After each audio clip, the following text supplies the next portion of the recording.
आज हम मानव भूगोल और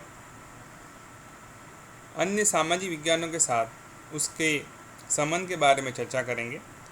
सबसे पहले देखते हैं मानव भूगोल और अर्थशास्त्र या इकोनॉमिक्स।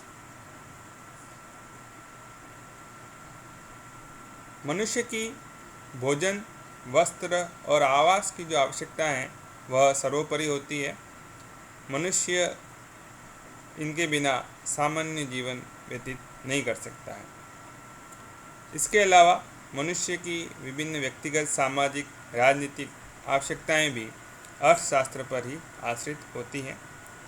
इसका तात्पर्य यह है कि अर्थशास्त्र मानव के जीवन का बाह्य आधार निर्मित करता है।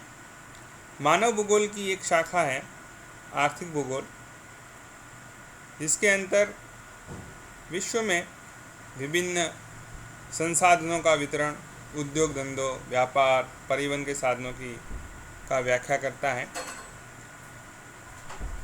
संक्षेप में आर्थिक भूगोल मनुष्य तथा वातावरण की सुविधाओं के समीकरण की विवेचना करता है।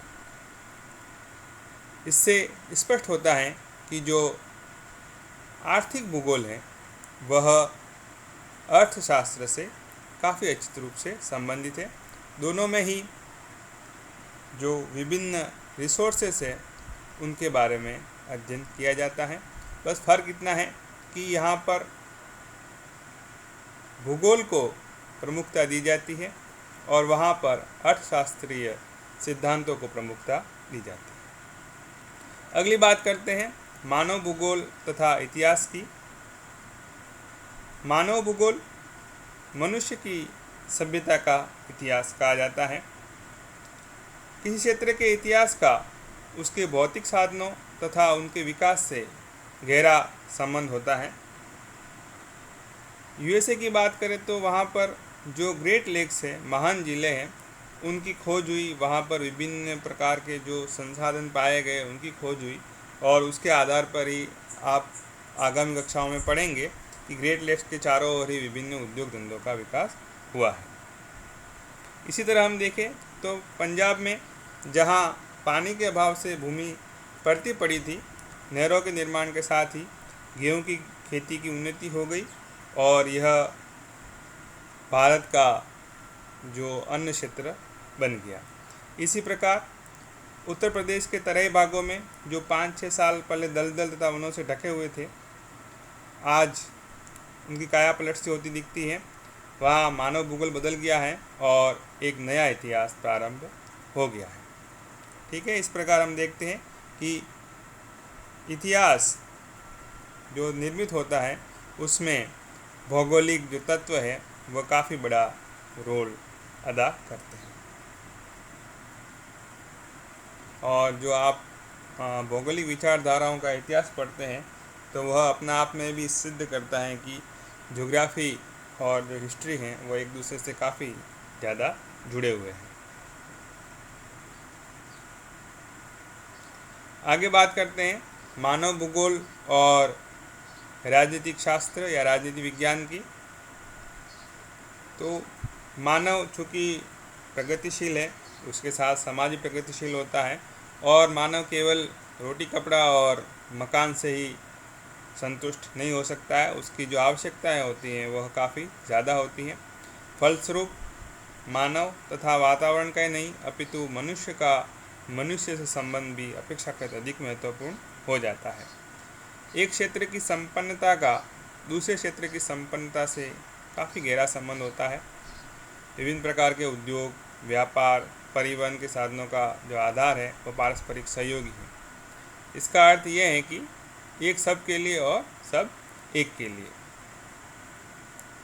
जब हम विश्व अशांति पर विचार करते हैं तो इसका कारण हमें साफ साफ पता चलता है कि जो विभिन्न प्रकार के जो रिसोर्सेस है उनका जो डिस्ट्रीब्यूशन है वह अलग अलग पाया जाता है। जो राष्ट्र आज अपने भौतिक साधनों से लाभ उठाकर महान राष्ट्र बन गए हैं, वे पिछड़े देशों पर अपना आधिपत्य कायम रखना चाहते हैं। इन राष्ट्र तथा इन भौगोलिक परिस्थितियों के पारस्परिक संबंध के अध्ययन का नाम राजनीतिक भूगोल है, जो कि मानव भूगोल की एक शाखा है। आप अगर पीजी करेंगे तो उसमें आप पढ़ेंगे एक पॉलिटिकल ज्योग्राफी का एक करके पेपर होगा आपका, इसके अंतर्गत आप जो विभिन्न रिसोर्सेस है उनका क्या पॉलिटिकल इफ़ेक्ट होता है उसके बारे में अध्ययन किया जाता है। इससे पता चलता है कि ये दोनों काफ़ी इंटर रिलेटेड हैं। आगे देखते हैं मानव भूगोल और समाजशास्त्र। Sociology is the science of development and nature and laws of human society. समाजशास्त्र के अध्ययन का क्षेत्र मनुष्य की सामाजिक तथा सांस्कृतिक समस्या है। मनुष्य एक सामाजिक प्राणी है, वह समाज की एक इकाई के रूप में कार्य करता है। संपूर्ण मानव समाज समुदायों में विभक्त है। यह मानव भूगोल का एक महत्वपूर्ण तथ्य है। विभिन्न उद्योग धंधों तथा आदान प्रदान के आधार पर ही मानव समाज का निर्माण होता है। हर समाज के अपने नियम, रीति रिवाज तथा प्रथाएं होती हैं। हर साधारण सदस्य इसका पालन करता है, दूसरे सदस्यों से मिलजुल कर रहता है, अपना कार्य करता है। मतलब हर एक जो अपने द्वारा निर्धारित कार्य दिए गए हैं समाज द्वारा वो करता रहता है। इससे समाज की जो व्यवस्था है वह बनी रहती है। इसका अर्थ यह है कि सामाजिक परिस्थितियाँ मनुष्य को उसी प्रकार प्रभावित करती हैं जिस प्रकार उसका भौतिक वातावरण। ये समस्याएं सामाजिक भूगोल के अंतर्गत आती हैं, जो कि वास्तव में मानव भूगोल का ही एक अंग है। इस प्रकार हम देखते हैं कि जो ह्यूमन ज्योग्राफी है उसका अदर सोशल साइंसेस से काफ़ी ज़्यादा रिलेशन है। अगर आप नज़र डालेंगे, फ्यूचर में आप बड़ी कक्षाओं में जाएंगे तो ऐसा कोई फील्ड नहीं है, ऐसा कोई सब्जेक्ट नहीं है, ऐसा कोई डिसिप्लिन नहीं है जिसके अंतर्गत ज्योग्राफी इन्वॉल्वमेंट नहीं है। इससे आप अगर देखना चाहें तो राजनीतिक भूगोल अलग ब्रांच है, सामाजिक भूगोल है, सांस्कृतिक भूगोल है, पर्यावरण भूगोल है, आर्थिक भूगोल है, संसाधन भूगोल है। फिर देखिए हम विचारधाराओं का हम इतिहास जो पढ़ते हैं वो है, पर्यटन भूगोल है, प्रादेशिक भूगोल है। तो इस प्रकार हम देखें तो इस ज्योग्राफी की बहुत सारी ब्रांचेज है जो हमें स्पष्ट करती हैं कि भूगोल का अन्य सभी सामाजिक विज्ञानों के साथ साथ ही जो प्रॉपर साइंसेज है, जो एब्सोल्यूट साइंसेज, उनके साथ भी काफ़ी ज़्यादा स्ट्रॉन्ग रिलेशन है। या मैं यूँ कहूँ कि ज्योग्राफी का सभी विषयों के साथ दखलंदाजी है। ऐसा कोई विषय नहीं है जिसमें हम भूगोल का अध्ययन नहीं करते हैं, क्योंकि जो कुछ भी हो रहा है वो सारा का सारा पृथ्वी तल पर ही हो रहा है, और इसलिए पृथ्वी की जो तत्व हैं, जो भौतिक तत्व है, वो निश्चित रूप से हमें प्रभावित करते हैं। तो ये आपका मानव भूगोल का अन्य विषयों के साथ संबंध कंप्लीट होता है।